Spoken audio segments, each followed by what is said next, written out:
Muito boa tarde.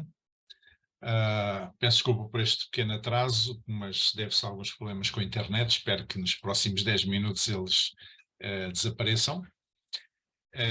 Este é o programa Jesus Cristo Chegou à Cidade. O meu nome é José Brisolino e neste programa, durante 10 minutos, sempre à quarta-feira, a esta hora, às 19 horas, nós procuramos falar algum aspecto, algum episódio, alguma característica sobre a vida, a obra e o ensino de Jesus Cristo, que é a base da fé cristã. Hoje eu gostaria de falar nos próximos minutos sobre aquele episódio em que Jesus pediu um transporte emprestado. Possivelmente já aconteceu a alguém ter que pedir um carro emprestado ou uma bicicleta a alguém por uma necessidade premente. E não é vergonha nenhuma pedir algo desde que nós honremos os nossos compromissos, não é verdade? Mas a questão é que Jesus estava prestes a entrar em Jerusalém e mandou os seus discípulos trazerem-lhe uma jumenta e um jumentinho emprestados. Ele disse, olha, está em tal sítio, vão lá e tragam.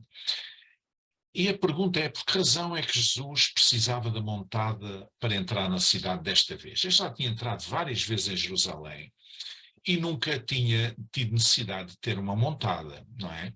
Haverá alguma justificação para isto? Bom, desde logo há uma justificação que é, antes de mais, o cumprimento das Escrituras. O evangelista Mateus explica isso no seu evangelho.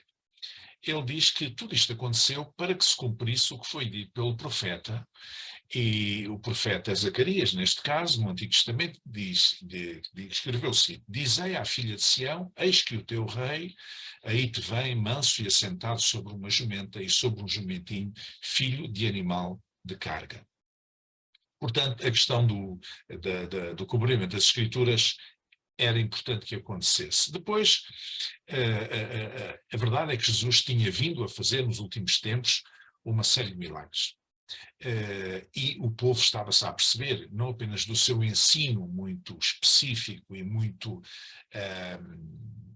de uma forma diferente do que os rabis, os doutores da lei no judaísmo ensinavam da época, mas porque ele realizava realmente milagres de cura e outros tipos de milagres. Estou-me a lembrar da multiplicação dos pães, estou-me a lembrar daquilo que falámos na semana passada, quando ele acalmou a tempestade no Mar da Galileia e tantas outras coisas.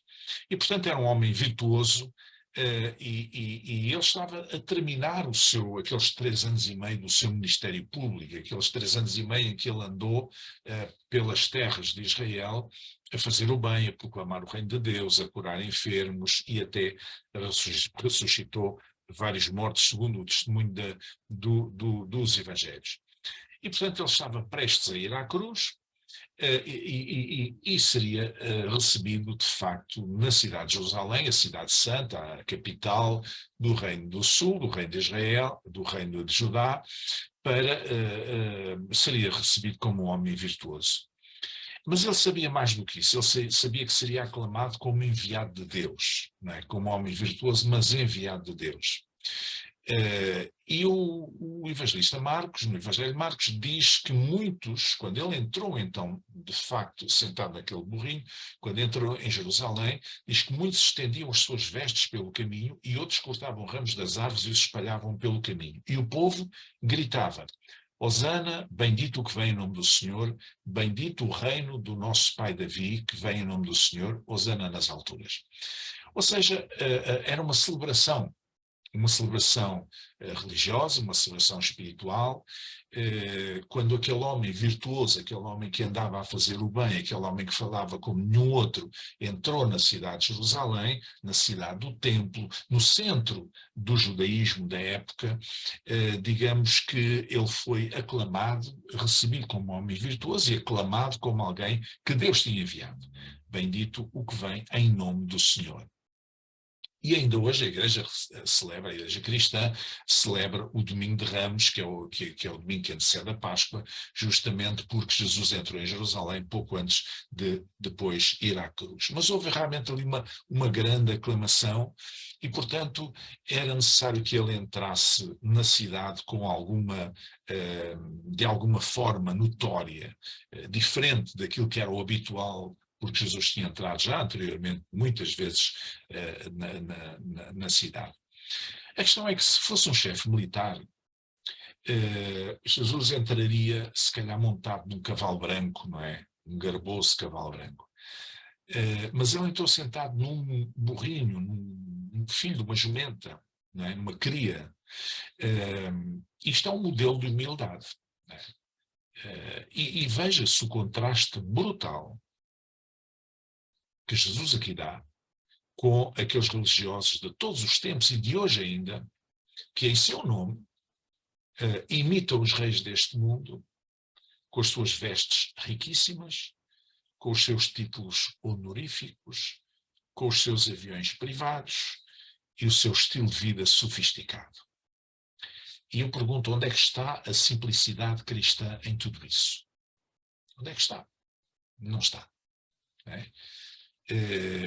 Aliás, uma das razões porque houve algumas divisões na Igreja ao longo dos tempos, dos séculos, foi precisamente porque os líderes da Igreja queriam imitar os príncipes deste mundo. E isso vai em contramão com todo o ensino de Jesus, quando falou acerca de quem era o maior no reino dos céus. Porque a certa altura os discípulos perguntaram: quem é o maior no reino dos céus, mestre? E Jesus o que fez, ato contínuo, foi chamar uma criança, um menino, que estava ali a brincar, com certeza, nas redondezas, chamar para o meio e pô-lo no meio deles. E disse-lhes que se eles não se fizessem como meninos, não entrariam no reino dos céus. Portanto, disse ele, aquele que se tornar humilde como este menino, esse é o maior no reino dos céus. Não é? Esta ideia muito humana de querer galgar, de querer ser importante, de querer ser muito relevante, de querer ser mais do que os outros, é uma ideia muito humana, muito carnal, muito egoísta. Ou seja, o reino de Deus não é para os vaidosos, para os presunçosos, para os orgulhosos. Talvez fosse bom pensarmos nisso. O reino de Deus é para os simples, aqueles que são capazes de se fazer como crianças, aqueles que não têm pretensões de serem os maiores. Fique bem, até à próxima semana.